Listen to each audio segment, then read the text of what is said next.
look, guys, I got one. My first ever trout I've ever caught on a fly rod. It's not huge, but it's a little, what is that?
So we made it to our spot in the Sequoia National Forest. We are pretty much camped on the Kern, but there's a bunch of campsites, open campsites, but there was tons of people. And so we just kept driving and driving and driving and found this spot, secluded, nobody's here. We walked down a little bit, there's a flat over here, and the creek continues to run. It's not a big rushing river, it's just a little creek, and I ran down there, and I saw fish in there, so we're gonna camp here. They're in your hand?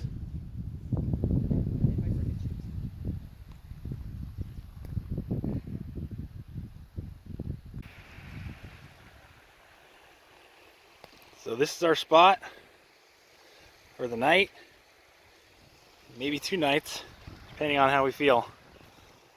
Wide open. You're allowed to have campfires here. Somebody already had a campfire. You have to have a campfire permit, but all the other spots that we drove by, you can't even have a campfire. So we kept driving, looking for something better, and man, we found it.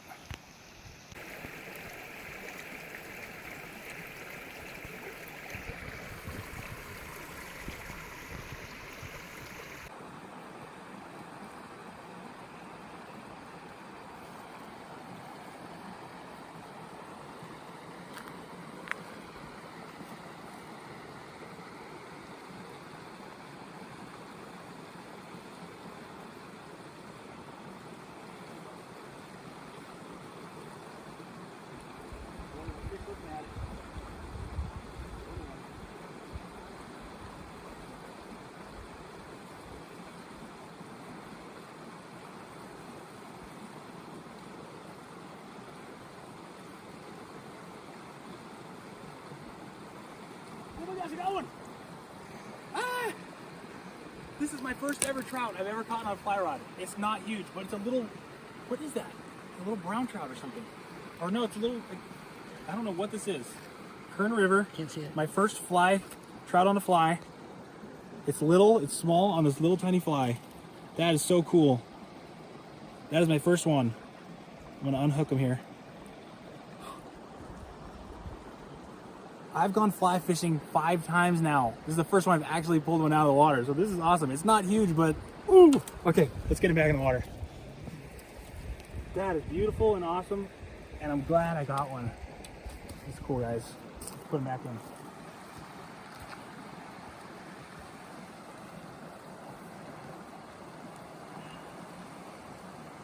Happy guy. That is awesome. Took us a long time to get here. 5 hours, we were expecting 3.5, but we did a lot of exploring. We found a perfect campsite. First time on a fly. I've tried numerous hours and hours. I had one big one in Mammoth, Twin Lakes, and I lost him. It's the first time I landed one on a fly. I got into fly fishing because I wanted a challenge, because power bait and worms is a bit easy sometimes. It's like shooting fish in a barrel, so I'm fly fishing, and it's actually come to fruition. I've caught one, so I'm super excited about it. So I want to show you guys what I was using. So I have this dry fly. Those sit on top of the water, and I put gink on there. It's a chemical compound that you put on there when the fly is dry. Before you put it in the water, it will float, and you can it acts as a bobber instead of using a bobber, and the fish will actually bite that too. So you have another chance of catching a fish. So you have the dry fly, and then you attach to the hook. I put 2-pound tippet down here, and a very small fly with a bead head. I don't know if you guys can see it, and that will jump on the rocks like a little insect. Most of the fish that trout, or most of the bugs that trout eat, are really actually under the water. Midges, flies that haven't hatched yet, larvae. They're going down the water. Caterpillars. You see the flies, and it's exciting to see, but probably 80 to 90% of their diet is underwater stuff, and I caught that on the underwater one. So if you can set up a dual rig like that, you have a much better chance. So try that, guys. I know I'm not an expert. That was my first one I caught, but I've done a lot of research, and that's probably why I caught one in the first place here. So try that.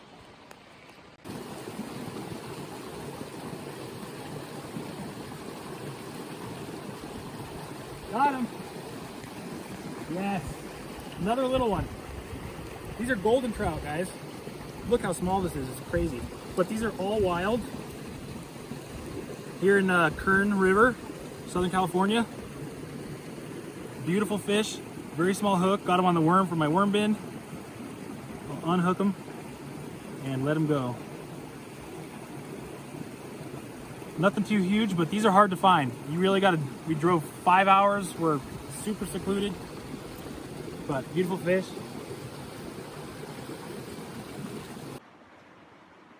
Have one.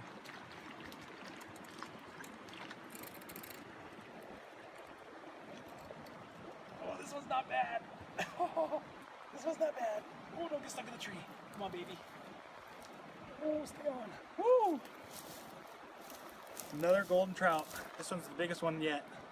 Not huge, but beautiful. Hard to get out here.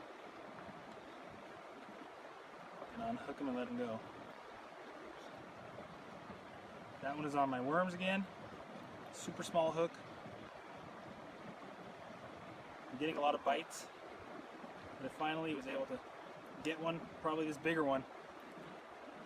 And he liked it. We're gonna let him go.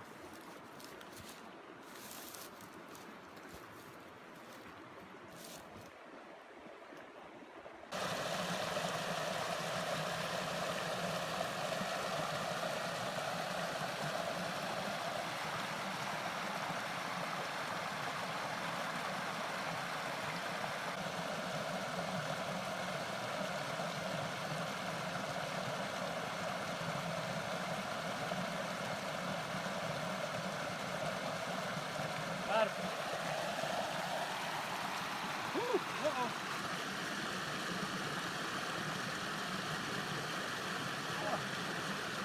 Another golden trout. They're loving these worms. I'm gonna put them back. Woo-hoo.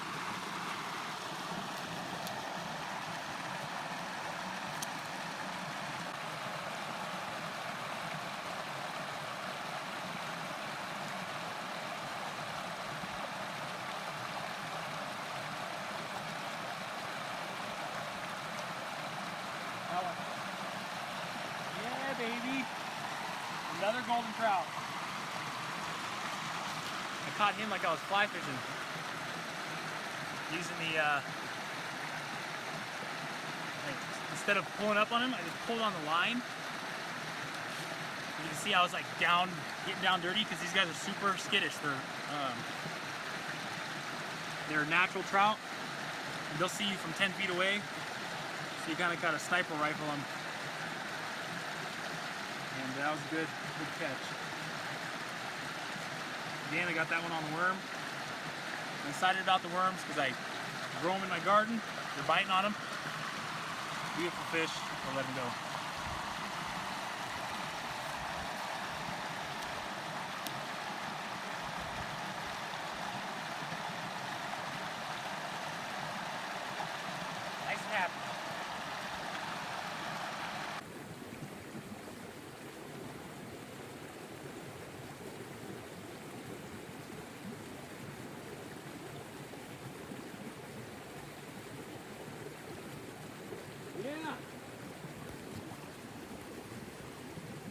Yes, another one. Get on the worms. It's hard to get them on the fly. That's why I started fly fishing, because they love the worms, they love the power bait. But I went back to the worms because they weren't even looking at the fly, and we're back to catching another one. Another beautiful golden trout. Hey buddy. Let's put him back in the water.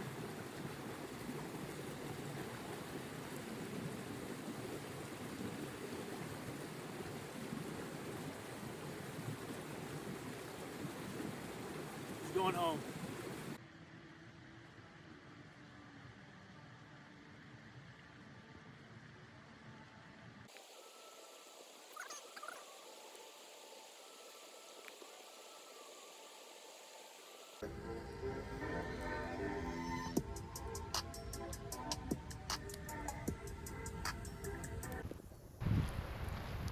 We're walking the street.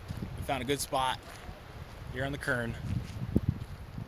There's a few people here, but we're gonna find a spot where they're not. We're gonna get on some biggins. Huge deep pool. The water's slow. It's like rushing rapids just up the road here. We found this nice pool. It's secluded. No one's here. This is awesome. Okay, so this type of atmosphere, I put a water bobber on here. It slips and slides on the line, so this will hit on top of the water. And I don't have a weight on here, but I could potentially, if I'm not getting bites, I'll maybe put a split shot down here so this gets down quick. I'm gonna have a worm on here, and this will sit on the water. And unlike a red and white bobber that you normally use, this slips and slides, so the worm will float down, and as this extends, and float freely down the river. And this will be an indicator as well. And you're gonna wanna throw it out. You don't wanna let it sit and wait type of situation. You wanna throw it out and hold it and watch it the entire time. You'll feel a bite. They'll hit it pretty hard on a worm. So we're gonna try that. This is a different, atmosphere situation as the little creek that we were fishing, where I had no bobber, just a swivel and a 2-pound test leader. The only reason I put that is because I have 6-pound up here, and the trout are a bit finicky and they can see that. So I put a swivel and a worm, and I let that float freely down the little creek. Now we're in a different situation. I'm going to put some weight on here and an indicator, and we're going to try that.